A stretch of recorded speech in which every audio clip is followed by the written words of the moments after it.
hopefully our stories, and I bet if parents think of their own stories, some of them can be hopeful. Whereas when you look back, there were times when you really didn't get along with a sibling that now you get along with better. I do think there are also cases, though, realistically, where siblings just are either so different or your sibling has some kind of maybe a mental health issue or something that really does make them very difficult to have any relationship with. And that's something that is just life.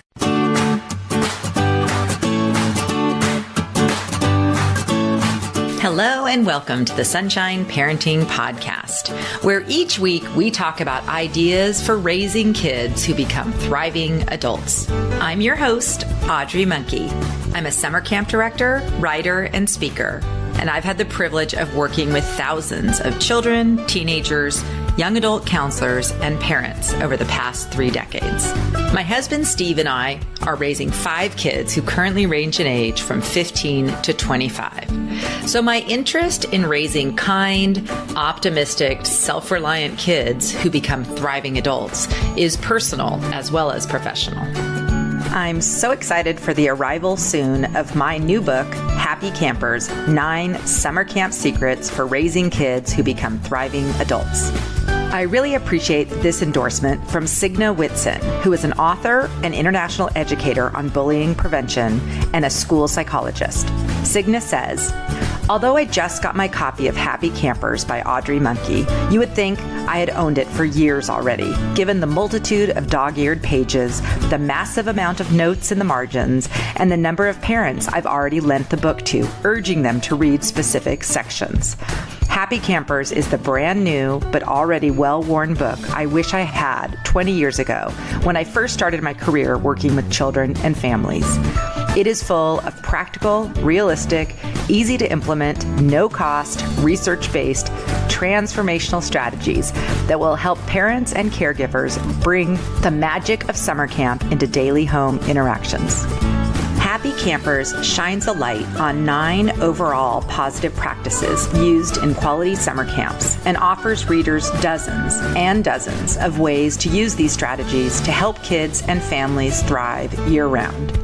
Starting with ideas for building nurturing connections between family members, and then exploring critical topics such as the importance of optimism in interactions, how to nurture grit and determination, helping kids experience independence and grow their individual identities, making kindness cool, building healthy friendship skills, and cultivating the kind of self-confidence that makes kids unstoppable. Monkey's book is as realistic and readable as it is invaluable. As a school counselor, therapist, and parent, Happy Campers is everything I could hope for in a book and more. I highly recommend it for anyone living or working with young people. For ordering information, visit happycampersbook.com. You'll find links to different retailers who will be carrying Happy Campers, and you can pre-order your copy now. For this week's episode of the podcast, which is episode 82, I'm thrilled to have Sara Kuljis back on for the start of a series that we're doing about sibling conflict and sibling rivalry. One of my favorite things is to receive emails or calls from parents interested in asking a question or seeing if I have any resources or advice on a topic. And this topic, how as a parent to manage the conflict that naturally occurs between siblings, is one that's come up twice in the last month. I hope you get some insights and encouragement as you listen to this week's episode about sibling conflict.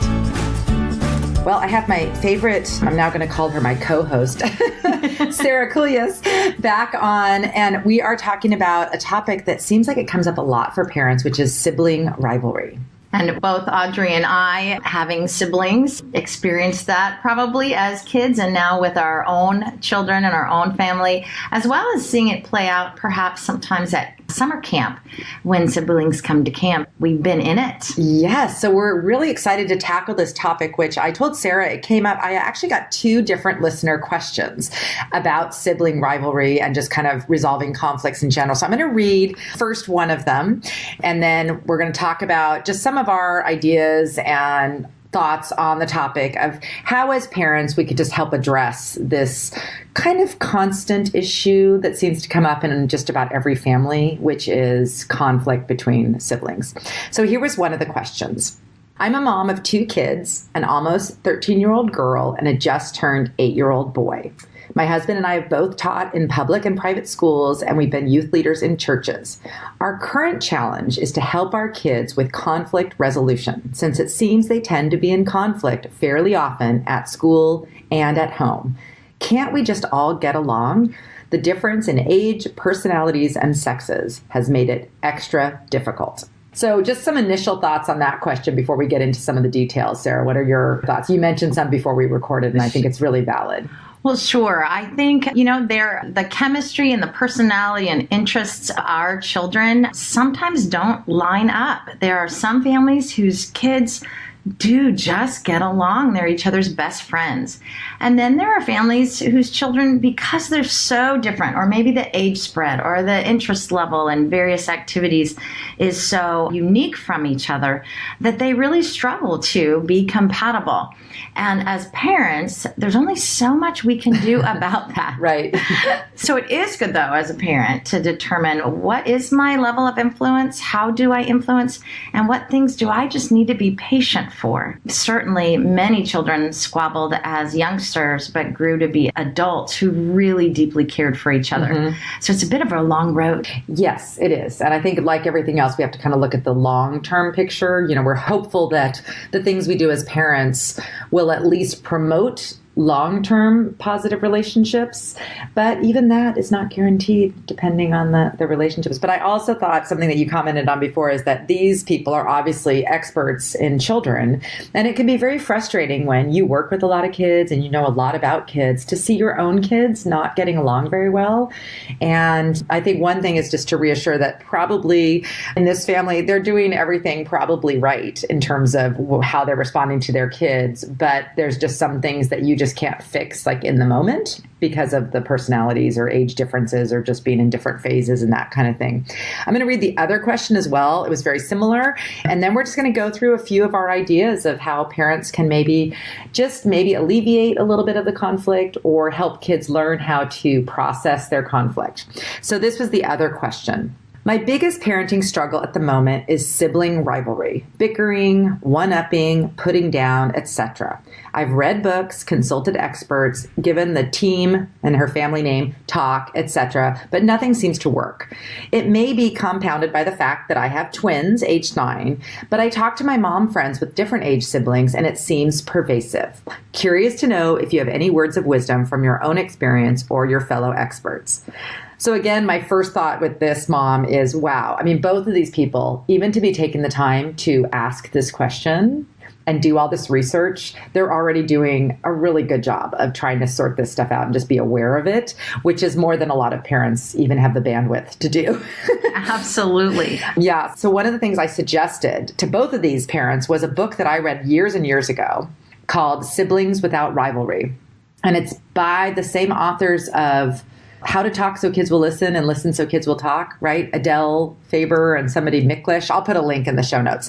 But I hadn't read it in so long since my own kids were little. So I found this really cool kind of quick reference guide. And I had sent it to both of these parents in my email response to them. And so it has some really good points. And I'll put a link to this also in the show notes. But it was put together by like the Montessori Notebook. That's the website. But some really good kind of a summary of the book, Siblings Without Rivalry. But Sarah and I both have experience with this, both in our own lives with our siblings and with our own kids. So why don't we start? I think it'd be interesting for our listeners to hear about our own experiences with our siblings and kind of how they've evolved to this point as much as we can share. So do you want to start and then I'll share my experience? Well, sure. So I am a middle child. I have an older sister who's 2 years older and a brother who is 3 years younger. I was raised in a really awesome, loving family.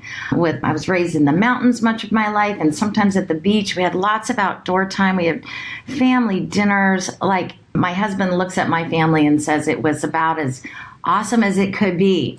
And I feel that way about my family.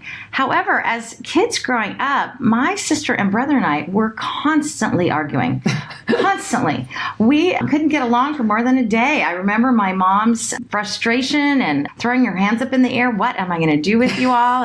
And she really equipped us to be kind and thoughtful and express our feelings. We even once had a teacher call from school because we were arguing so much there. What was the problem? So as we grew and finally got into our own planets, as I call it, one went off to college, one had different interests in high school, another one struck out on his way. As adults, we really grew to like each other a lot. We always loved each other, but now we really like each other. We appreciate the differences between us. We lean on each other. We make lots of family decisions together. But for us, we were in our 20s before we saw all that happening. I will say that all the groundwork, especially my mom laid, but my dad too, wasn't wasted though, because we still draw on how to use words of affirmation and how to be thoughtful in gift giving and how to consider someone else's opinion. All those things still play in. We just didn't seem to be able to pull it off as kids. But I'm guessing you were all doing it with your friends more. Probably. Well, like the things you were learning. I think so. And I think that's a really good hope or sign of promise for families whose kids might not get along and there's a lot of bickering in the home, is to take a moment and see outside the home, do they have good friends? Mm-hmm. And if they do have that capacity, then you're going to be okay. If they struggle with getting along outside the home too, well then let's work really intentionally on some friendship skills. But sometimes we just bring home the pressure and bring home the crankiness and we spill it on those who are closest to us. And so sometimes kids bring home their arguments just for their parents and their own, siblings. Yes. Oh my gosh. So true. So my experience, I was the younger sister. There were just two of us. We're 3 years apart. And it's funny because my recollection of looking back, we had some, like in the early years, I remember I always wanted we had our own rooms, but I always wanted to go into her room and stay in the other twin bed in her room and stuff. This was when I was really little. But I remember several years where I was such a bratty little sister. Like really, honestly, I was just kind of the, bugging her about like, when she was going through adolescence, I remember just being obnoxious. Oh, dear. I remember trying to like spy on her and her friends and listen in on their conversations. And mostly I wanted her to play with me. And I was kind of wanting, why doesn't she want to play? I remember an experience, I was probably 8 or 9 and she was, 12 or 10 or 12 or something. And she was just more into like, her hair looking nice and whatever. And we were somewhere vacationing. And I'm like, come on, let's play in the pool, and she didn't want to. She wanted to be in the sun. And so for us, I think a lot of it was the age difference, which when you're like 10 and 13, this age difference is huge, Right. Or when you're 6 and 9 or whatever, it's like we had just completely different interests in what we wanted to play and do a lot of the time. So part of it was that. Also, we just have different interests and different personalities. And so I didn't appreciate her differences when I was little. So for us, it was similar to you and your siblings. We didn't have actually, like later on, there was a time I remember the first year feeling like closer to her. I was a freshman in high school and she was a senior and she drove me to school to and from, and she started being more like a mentor and advising me because she was very kind to me and trying to help me she was trying to help me like with fashion and some of the areas that weren't my strengths because she had more strengths in those areas. And so I remember that was kind of the start of kind of our relationship. But then she went away to college and, we had a lot of years where, like you said, kind of going on our own planets. I was at different school than she was, and then she was out of school and I was still in college. And really it was when we started having kids. And this was in our, late 20s, early 30s. And we ended up living in the same community. And then it was really fun then to have, our kids similar ages and really brought us back together.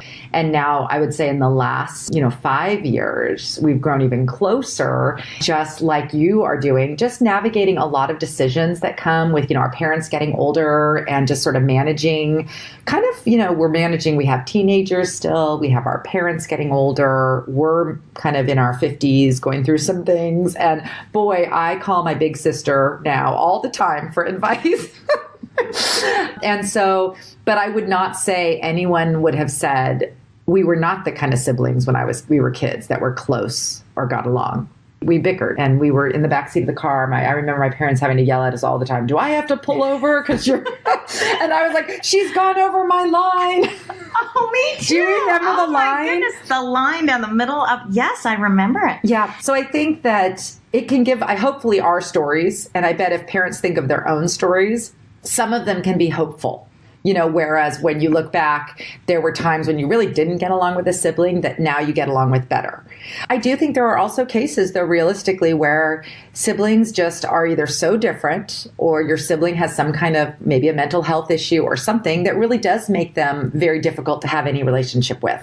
And that's something that is just life, right? I guess. Right. That is a hard loss. Yes. And it is a struggle then to know that I'm not going to get to have that kind of relationship with that person. Hopefully there is another person in their life that can be that brother or sister or cousin of choice and can meet that need well. Yeah. And that's kind of in families in general. If you're not getting, whether it's your parents or your siblings, if you don't get the positive relationship you need to find it elsewhere. And that's why people, if you can find a family somewhere else, if you don't have one of your own. Right. So let's just talk about now, let's think about as parents ourselves and working with our own kids, some of the strategies that we've learned or, kind of through the school of hard knocks, our own experience or whatever, what has been helpful in just dealing with that rivalry or whatever you want to call it, sibling differences and bickering that, I don't know about you, but I think it happens in just about every family. Nearly does, I bet. Well, I think the first thing that I would mention is, as parents, we can be really intentional about honoring the differences and the uniqueness of every child. We've all either heard it in our own family or on a television show. Why can't you be like your brother? I remember promising myself I would never, ever, ever say that. And I hope I haven't, although I might have thought it. But, as parents to say, wow, I love this about you. You're so gifted at this. You bring this awesome, wonderful thing to our family. Oh, and I'm crazy for you and what you bring to our family. And as parents, really honoring those differences. Sometimes that's hard when a child may have a very different temperament than we do, and it takes a little while to grow to understand their interests or how they're wired. Right. But as parents, if we are modeling that we love you uniquely and we love you differently, at least then hopefully that will help kids not vie for their parents' attention or to feel the competition or comparison. They might feel it personally, but we as parents, be nice if we don't put fuel on that fire. Right. In the Siblings Without Rivalry, one of the things that they talk about is that children don't need to be treated equally, but they need to be treated uniquely. And what I always think about, there are families, I know you know these families too, when a family has a child that has some type of disability or something that just requires, a lot more of just like whether it's medical visits or therapies or, whatever it might be, whether it's a, diabetes or a, Down syndrome, or there's just these things that in a family, sometimes there's a child who needs more attention, time, certain things from parents. And in those kind of situations, I think the siblings actually learn a lot from that. Like they can still feel loved and they can get what they need from their parents, but they recognize that their sibling needs something in an area that they don't. And I think it's more visible in that kind of situation than in a family where maybe nobody has any visible things. Do you know what I mean? Absolutely. Because everybody is different. And I love the whole concept of love languages, where different people really are shown love and receive love in different ways. You might have a child who it's just quality time with you and they just want to sit on the couch and read, or lots of time with you, or they want a half an hour of tucking in. And another one just really needs those words of affirmation. And to me, part of it is not trying to run around as a parent thinking all the time, have I done the exact same thing for this kid that I did for that kid? But instead, seeing each kid uniquely and thinking about how can I best parent this child? What do you think about that? Oh, I agree wholeheartedly. And It's a beautiful bit of wisdom to parent uniquely, not just equally, or what we might consider fair, that same number of minutes with each child. Kids get to the age where they can also tell you. I remember speaking to my middle child who loves being on stage and is gifted in drama and theater. We had been attending his older brother's lacrosse games, like so many of them. And a play came up that my middle son was in, and I said to him, because of the lacrosse commitments and because of my work commitments, I can't be at the theater helping with some of the parents so much. What would be a meaningful way that I could support you in the play? And we talked about it, and I said, I'd really like to volunteer to sew costumes. Would that be meaningful to you? Would you understand how excited I am that you're in this play? And it was really sweet. He thought it was really cool that I would sew costumes. And so, I did that for 4 years, actually 6 years. And it was a total blast. Even pulled my sister in to help with costumes sometimes. But he was able to communicate to me that would be meaningful. And he saw that as meaningful. If he had said, no, Mom, that doesn't count to me, then I actually would have come up with a different way to demonstrate support. So when our kids can articulate it, let's ask, because it might surprise us what it means to them, for us to support them. And that's a really good example too, because when you think about it, our kids do different things and have different interests. And some of the interests are really easy to be like a parent supporter, like sports.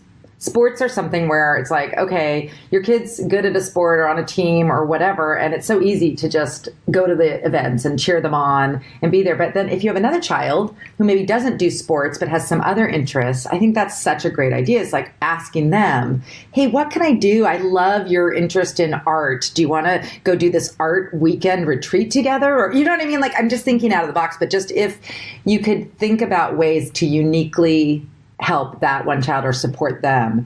And I think sometimes we have to look more at our children who are differently wired, not as mainstreamish. I feel like kids who are sort of those, do all the things that everyone recognizes everywhere and are really easy to just be like the normal parent to, it's a little more simple with them.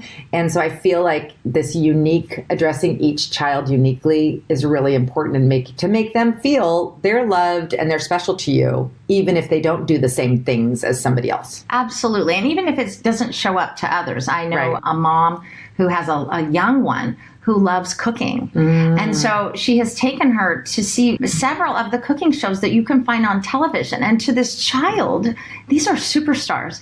And then they went ahead and the mom and the daughter made their own cookbook. And they baked and they cooked and they took photos, and she made a photo book out of it. And nobody knows, nobody saw it. It's just for the family.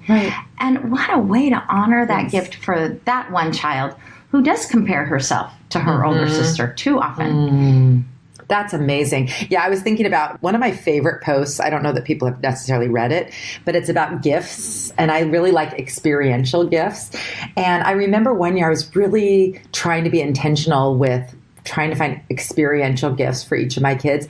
And one of my kids was really getting into photography. And I found this whole day Saturday photography workshop in our hometown. And I signed us both up to go do it. And it was just one of those things that's super memorable to me to have spent that day together doing that workshop, and so simple and fun. And so, yes, I love that if we spent a little more time thinking about each of our kids, asking them, if they're old enough, those questions like, what would be fun to do with me? I really want to support you or whatever. Love that. And then I think that takes away a bit of that feeling that a child might be having, especially in those times when you're feeling insecure or not confident in yourself. And kids compare themselves to others, even when parents aren't saying anything. So, wow, we can really help them build them up by showing them that we're excited about what they're interested in. Absolutely. Yeah, I agree. And sometimes we get caught up in having our kids come to like what we're interested in. And actually, we're the adults. We got to flip that and say, no, I will learn what they're interested in. I might even learn that video game that I'm super lame at and not interested in, but just, to spend a little time entering his world and understanding what makes him tick around this. And then together we can find non-screen activities that tickle that same funny bone, Yes. So that's one of the things that's addressed in the Siblings Without Rivalry is just that concept of not running around like a crazy person, trying to spend exactly the same amount of time and spending the exact same amount of money and doing the exact same things with every child, because that's not going to serve anybody well. And for one thing, no one will ever feel like it's equal anyway. So don't even try. So the way they word it is, instead of giving equal time, give time according to need. So whatever each child needs. And then let's just talk about, I think both of these parents asked, so I want to make sure we address this, and then we're going to do a whole follow-up episode on just conflict resolution in general with kids, because it's such an important topic and one that we work with kids a lot on at camp. But let's talk about when our kids fight, siblings bickering, fighting, and some different strategies that have worked for us and that we would hopefully could be helpful to other parents. And let's start with just sort of that normal bickering kind of stuff. What do you suggest? What is your practice that you've done with your kids? Well, I love when there's enough space that everybody can have a little bit of their own space. We often, if you've done a long car trip or you've been cooped up together in one hotel room or we've been, in each other's space so much, sometimes just being unusually outdoors, to breathe and to center yourself, whatever words kids might want to use. Space is a really good thing. Time to just quiet one's own heart. We have to teach kids to do that. They don't know how to do it automatically, but making sure that in the hectic pace of life, they have some personal downtime and personal space. I think that's really healthy. When we ask kids to behave oh so well all the time within the rigor of a crazy schedule, they simply can't do it. Adults can't do it. No. So a pace and a space that is healthy is a great thing. I think also examining what kind of schedule our kids are in. Are they exhausted? Have they eaten? Have they had enough sleep? It's hard to behave well when I'm hungry. So wow, that argument right after school every day. I started taking snacks in the car when I picked the boys up. And the first thing they did was eat. And we actually decreased the squabbles, those little just naggy squabbles, by a good 50% just to get their blood sugar up. So those are some little things for the little squabbles. You had also mentioned one of your strategies. Sometimes just letting it go. Oh, yeah. I think in general, I just think that, bickering is, unfortunately, between people who spend a lot of time together, can just be sometimes part of the deal. I mean, I don't know about you, but I've had some bickering episodes with my spouse. I've had some bickering episodes.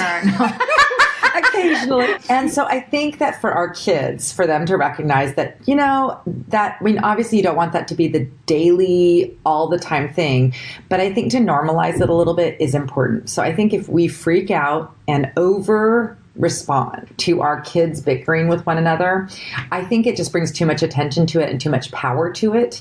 So I tended to, I have quite a few kids, and over the years there's been, I can't even count all the different various random things, usually about some really dumb things about who's sitting in which seat and whose book somebody's is, whatever, toys, things like that. And in general, I chose to just stay calm and either just sort of ignore it, or if they came to me, I would just say to them with confidence, I have confidence that you guys can work this out. Just keeping myself out of it, because I just felt like in most cases it just nobody was harming each other. Bickering over a toy or which TV show you're going to watch or something like that is not harming anybody. And so I'd rather have them work on their skills of figuring this out.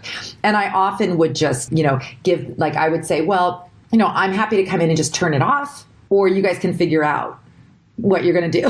Either or. There's your choice. Yeah, I could do things. Sometimes I would do that where, if you'd like me to just turn off the TV, if you can't decide, or maybe you guys can work out something.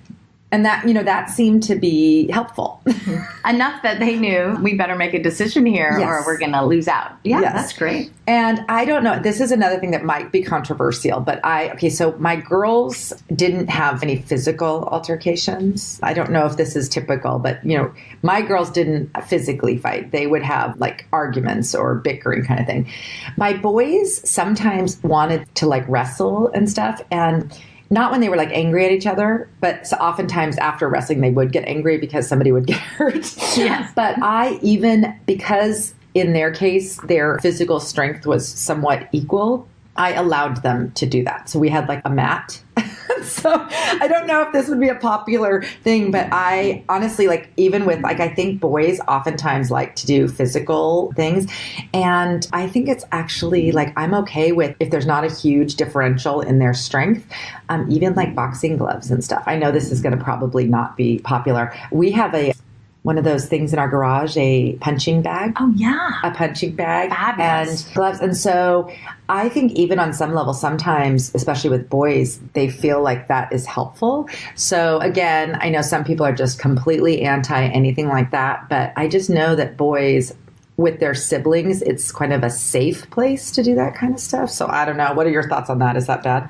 I think, all of us are going to have those really heated moments and a lot of pent up energy, and having appropriate and safe ways to get it out, I think is great. Whether I think a punching bag's great. I'd rather they punching bag than each other.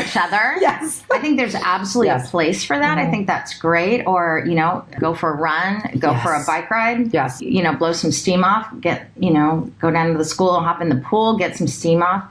I think releasing that in a really physical way is great. Mm-hmm. And when it can be directed, again, in a safe space. Yes. And not at each other, not strangling each other, not hitting each other. I think that's really, really healthy. And I think I know a lot of adults who need to go for a run after that really hard conversation with someone at work, or it's not a bad thing. So it goes back to that thing of just figuring out, helping our kids learn these coping mechanisms, and so I think a lot of times boys, like the wrestling, like sometimes they want to wrestle, like it's like a physical activity. It's kind of like going for a run. Yeah. So not done in anger, but done in like a way of like, let's, get sweaty kind of for a minute or whatever. I don't know. That was something that I think. It's playful. It's kind of like when puppies, you watch puppies play or fight. It's hard to tell between the two, but they're mostly just having fun. Right. And certainly our boys wrestled, and Steve dove in and wrestled, and my daughter would jump in and join the fray.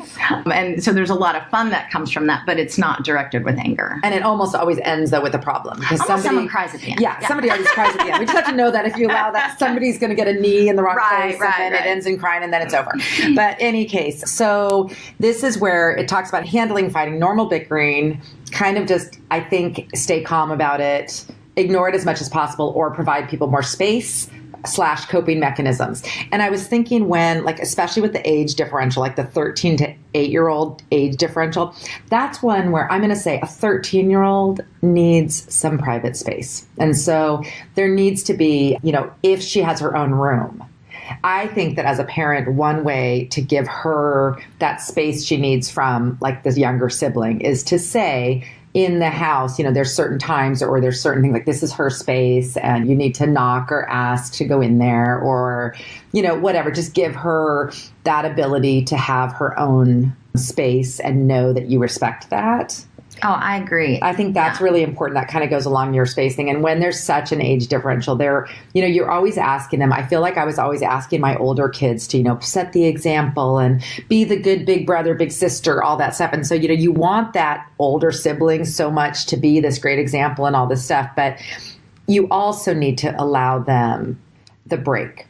Absolutely. From like who I was. Like I was the buggy little sister. I was, my sister, I could see, and she was so gracious about it, and she doesn't remember it like I do, but I remember like a lot of things of just, and I think it came from, I want to play. What are you guys doing? Ooh, I'm really interested. You're teenagers. What do teenagers talk about? It came from a place, but I think just someone needed to just say, you know what, Audrey, you go do your thing or whatever. Mm-hmm. Give Leslie her space. That's wise. I think that's wise. So I think it's okay not to be insisting that they're always together. And also the whole thing about like play nice together. Well, if they're not, give them some space. Don't try to force people to be together who just are not compatible at the moment or at the age. Right. And we can't demand closeness and we can't demand they are best friends, but we can require respect. Yes. And that was always, and they didn't have to agree. They didn't have to, want to spend all Saturday together, but they did have to treat each other with respect. And that's when we would step in with a consequence if they weren't respectful to each other. And that means respecting each other's belongings, respecting each other's confidences, respecting each other's reputation at school, not spreading rumors, not saying mean things. Just, we can expect respect, even if as parents we can't demand them being best buddy pals. Or to even like each other in the moment. They don't even always have to like each other. No, and I mean, even though that's what we want, I think looking at the longer term thing, that if we keep them from doing things that really truly harm each other, which is when the low blows. I can't remember which book of Brene Brown's. She writes about how, siblings know each other so well that they know those ways that they can really hurt each other. Absolutely. And that's what we need to make sure in our homes, that we don't allow, like you were saying, like rumors, saying things at school about private matters happening with a person at home. Right. Sharing that photo that would be embarrassing. That's where that respect piece comes in. And that really ties into, I think we've talked about this in a previous podcast, but intentionally teaching empathy to our kids. How do you think your sibling felt when you shared that? Or did that, or said that? So often we're quick to say, stop doing that, but we don't take that next step to say, we got to talk about empathy. What did it feel like? How would you feel? Do you want to be the cause of that feeling? We can start teaching empathy to little tiny kids. Absolutely. Even through storybooks and through our own experiences. And sometimes a sibling, I've seen it happen. A sibling will want to behave or react in a way, but they will catch themselves. If they know, wow, I don't want to be the big brother who caused that, or the big sister who made that happen. And that's a really long-term journey. But the more we teach empathy, the better I think we are at catching ourselves before we misstep, both with siblings and with friends outside the family. And then I think further on, we've all done that in some way. We've made those mistakes where we've really hurt our sibling. And so then it's also teaching how you repair and apologize when you've said something that's really a low blow, or, that's part of this too. And this is part of the beauty and the difficult part of family. It's where we practice all parts of relationship, the good, the bad, the ugly. And I think our kids need to understand, they need to see us doing that too. When we have sibling conflicts as adults, they need to see how we work it out, because it's a lifetime relationship. And I always think about how for my kids, once I'm gone and my husband's gone, each other are going to be the people who've known each other the longest. And if there's anything I wish for my kids, is that when I'm gone, they're still going to be calling each other and, relying on each other. Isn't that just what we all kind of want at the end? Absolutely. And that they would all somehow walk each other home right at the end of the day. Yes. Okay, well, we have so much more to talk about. We're going to do a part 2 on our siblings without rivalry, or whatever we want to call it. We'll have to think of our own name because the book's already called that. Although we could specialize in that book and all the things. Okay, thanks, Sara, for being on again. And I hope we answered the start of those questions. But next, we'll be talking about, in our next episode, about just in general conflict resolution and teaching our kids the skills they need to resolve conflicts better. I look forward to that. Great. Thank you so much for joining Sara and me for this episode of the podcast. I'm excited to be adding to my website the new option for you to send in recorded questions that I can play on future podcast episodes. Or feel free to send me an email at audrey@sunshine-parenting.com with your parenting questions. I would love to research and send you resources, and perhaps have a whole podcast episode dedicated to your question.